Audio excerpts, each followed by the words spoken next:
I am almost 37 weeks pregnant and moving to a new house in 5 days. How did we get here? How is it going? And how the hell am I managing and preparing to nest and have this baby while also moving and watching my toddler son full time?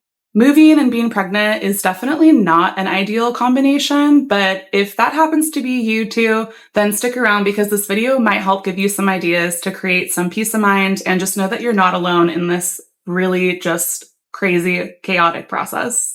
In case we haven't met yet, I'm Kalina. I am a full-time toddler mom. In my channel, we're keeping things really encouraging, really informative, and talking about things non-toxic, organic, intentional living, parenting, mindset. So if any of that resonates, go ahead and like and subscribe to my channel for new videos just like this every week. How did we get here? So fun story, we've been at our new house for about 10 months, and 2 weeks ago, I emailed our landlord saying, hey, we're ready to renew the lease for another year.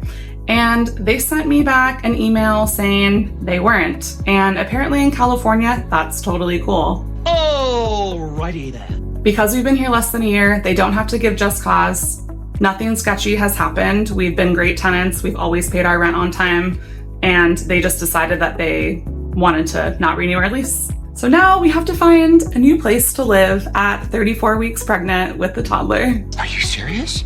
It's pretty terrible, pretty stressful, pretty unexpected, but luckily they picked on the right people because my husband and I are basically moving experts. We've done a soups to nuts cross-country move in 30 days. So a local move in 3 weeks, we got this. What's been the hardest part so far? Honestly, for me, it's the battle between nesting and wanting to feel grounded and secure and setting up all the cute, fun baby stuff and knowing that I can't do that because I actually need to have all of that stuff packed, labeled, and ready to be moved to another location. Also, just the physical limitations. I am still strong and healthy and feeling pretty good in my pregnancy, knock on wood, but I just cannot be lifting couches and heavy boxes and doing crazy things that are just exerting way too much energy when I'm this pregnant. So I'm gonna have to just rely on my husband and some friends a lot more than I normally would. Plus, I am managing a toddler full-time, so I'm trying to sneak in moving boxes around his nap time, later at night after he goes to sleep, or just kind of trying to make it play as much as I can throughout the day. What are some things that have been helpful so far? I think the biggest and most important is just a mindset shift because although this is a very unideal situation and I had some very severe breakdowns when we first found out about this news, I think it's a blessing in disguise. This house was a total lemon. In the first 8 weeks of us living here, we raised over 20 maintenance requests, ranging from major plumbing issues to needing a new water heater, a new regular heater, a new dishwasher, different weird electric issues, light fixture falling on my head and actually almost hitting my son in the head. This whole house is falling apart.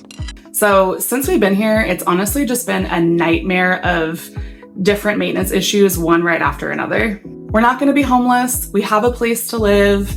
It's a proper 4-bedroom instead of a 3-bedroom like this house is. So we'll have a space for ourselves and the master, a proper office space for my husband, and then 2 rooms for the kids, which is kind of an upgrade.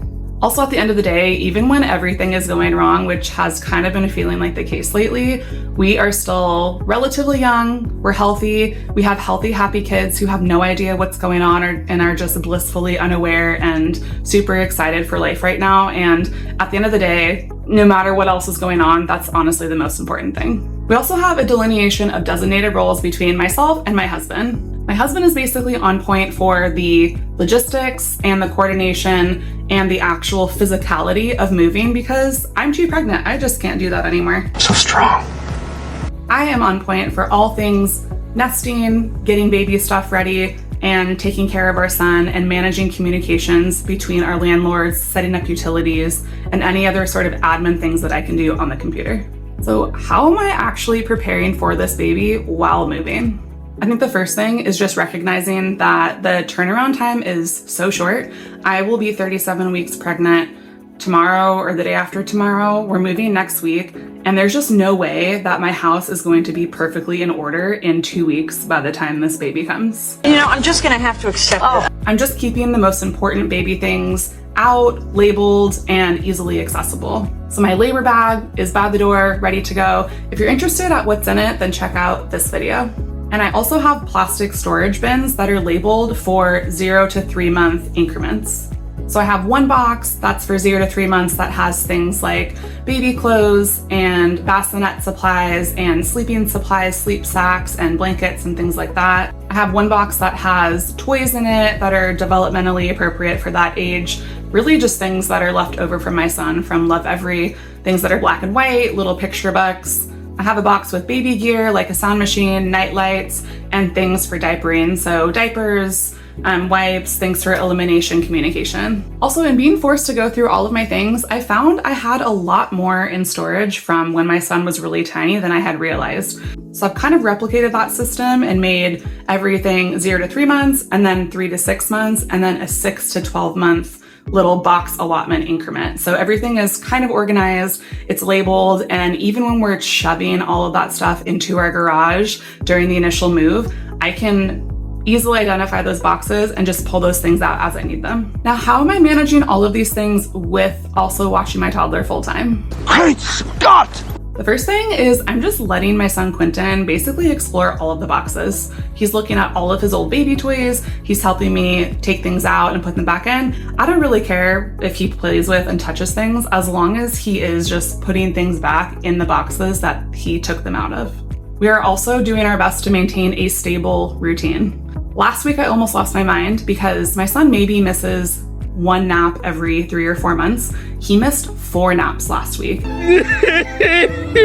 And I don't know if it's just a combination of upcoming changes with baby, with moving, with him just having turned 3, but I was about to lose my mind last week thinking, oh my God, this is happening, and now my son is just gonna drop his nap in the middle of all of this chaos. What am I gonna do? May God have mercy on me.